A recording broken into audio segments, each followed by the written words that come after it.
के दो मुख्य उद्देश्य हैं। एक तो आतिशी जी ने कोई 5-6 दिन पहले एक प्रेस कॉन्फ्रेंस में इस बात को कहा कि मुझे भारतीय जनता पार्टी से सैकड़ों करोड़ों मिलते हैं।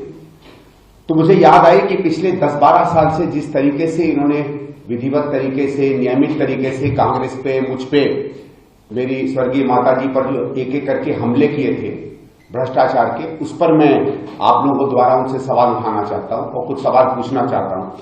और 12-13 साल से जिन सवालों का मैं जवाब पूछ रहा हूं, मेरा समय आ गया है, या तो आम आदमी पार्टी उन सवालों का जवाब दे या फिर ये सवाल कम से कम पूछने को बंद करे।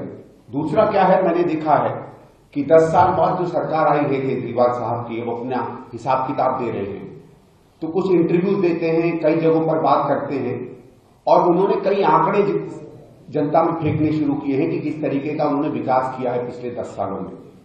और मैं आप लोगों से थोड़ा सा समय चाहूंगा, उन्हीं के आंकड़ों को मैं उन्हीं के सामने प्रस्तुत करता हूं और ये आप लोग तय करिएगा कि क्या ये लोग कहते हैं क्या नहीं करते। क्योंकि दिक्कत क्या है, दिक्कत ये नहीं है कि कोई सरकार अपनी बात को बढ़ चढ़ कर बताती है, पर दिक्कत है अगर सरकार सीधे सीधे झूठ बोले, और मैं तो कहूंगा आदतन झूठ बोले, तो बहुत बड़ी दिक्कत होती है।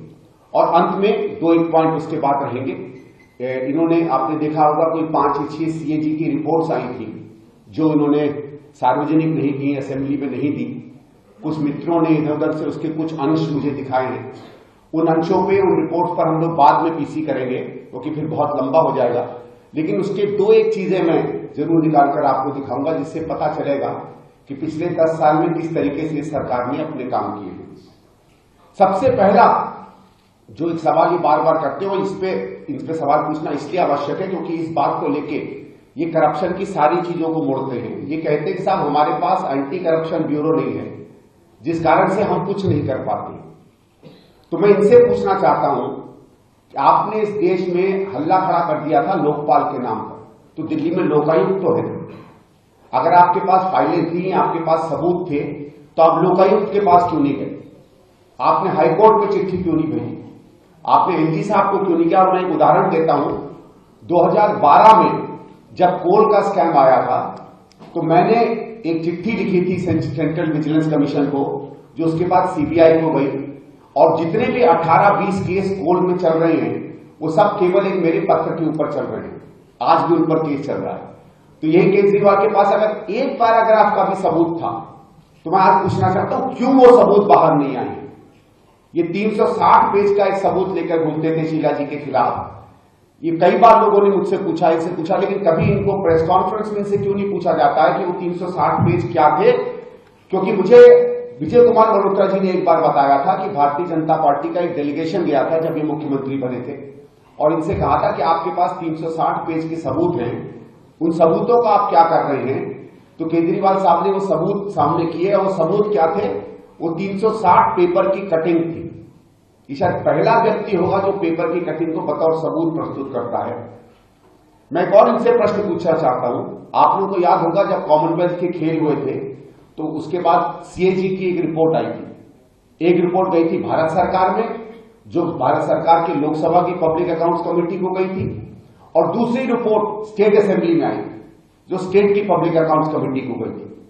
उस कमेटी पे बातचीत हुई, वो कमेटी ने अपना काम पूरा नहीं किया, सरकार हट गई। उसके बाद 13 का चुनाव हुआ, फिर 15 का चुनाव हुआ। 67-70 में से शायद 67 विधायक लेकर ये लोग आए। स्वाभाविक है कि पब्लिक अकाउंट्स कमेटी में जितने सदस्य रहे होंगे, एक आध बीजेपी का छोड़ के बाकी सब आम आदमी पार्टी के रहे होंगे।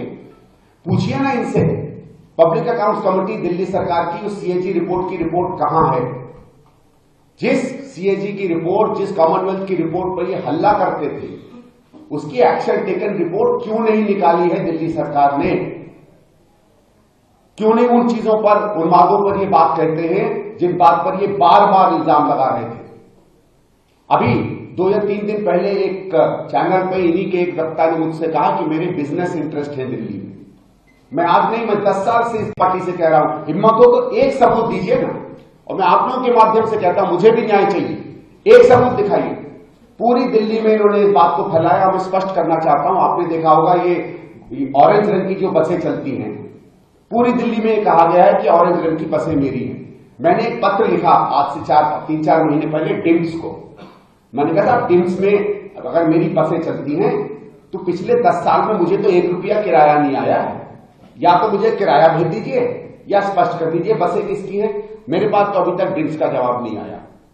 मैंने एलजी साहब को आज से 1-1.5 साल पहले पत्र लिखा और तमाम जो चीजें पब्लिक में चलती थी सबका उल्लेख करके कहा कि आप इन पे इंक्वायरी बिठाइए, क्योंकि मुझे किसी चीज का भय नहीं। मैंने एलजी साहब से रिक्वेस्ट की कि आप इंक्वायरी बिठाइए, और वो 8-10 चीजें जो कही जाती थी मेरे बारे में सब मैंने स्पष्ट की कि एक भी अगर आपको सच मिले तो आप उसको नेशनलाइज कर दीजिएगा और मुझे जेल भेज दीजिएगा। एलजी साहब का भी उसके बाद कोई पत्र मेरे पास नहीं आया। मैं 1-2 और आपसे सवाल पूछता हूं और आपके द्वारा केजरीवाल जी से पूछता हूं। आपको याद होगा बिजली पर यह कहते थे कि बिजली में इसलिए रेट हाई है क्योंकि दिल्ली सरकार और बिजली कंपनियों के बीच में भ्रष्टाचार है। अगर भ्रष्टाचार था और फिर इन्होंने कहा था कि जब हम आएंगे तो बिजली की कंपनियों का जो एकाधिकार है उसको हम हटाएंगे, यानी आप बीएससीएस नहीं किसी से भी बिजली ले सकते हो, आप एनडीपीएल नहीं किसी से भी ले सकते हो। और दोनों कंपनियों को उन्होंने भ्रष्ट बताया था कि दिल्ली की सरकार कांग्रेस की सरकार के साथ उसका मेल जोल है। जब आपकी सरकार आई तो कहां गया वो मेल जोल? एक कंपनी बताइए, एक कदम बताइए जिसमें आपने इन कंपनियों पर एक भी सवाल उठाया हो। इन्होंने कहा था कि भ्रष्टाचार है जिस कारण से रेट हाई है, और पता नहीं आप में से लोगों को याद होगा कि नहीं कि 2013 में इनका यह वायदा नहीं था कि हम सरकार से सब्सिडी देंगे। इनका वायदा था कि यूनिट रेट कम होगा क्योंकि भ्रष्टाचार है इसलिए रेट कम है। 1 पैसा भी वो रेट कम नहीं हुआ। ये सवाल इनसे पूछने पड़ेंगे क्योंकि इन्हीं सवालों को लेकर इन्होंने शीला जी को और उनकी सरकार को ऊपर से नीचे तक बदनाम किया था, और बदनाम हुई थी ये सरकार। और न केवल दिल्ली की सरकार, इन्होंने तमाम उन राजनेताओं पे सवाल उठाए थे जो आज इंडिया गठबंधन में इनके साथ खड़े रहते हैं, चाहे लालू जी हों, चाहे आदरणीय सोनिया जी हों, चाहे आदरणीय शरद पवार जी हों।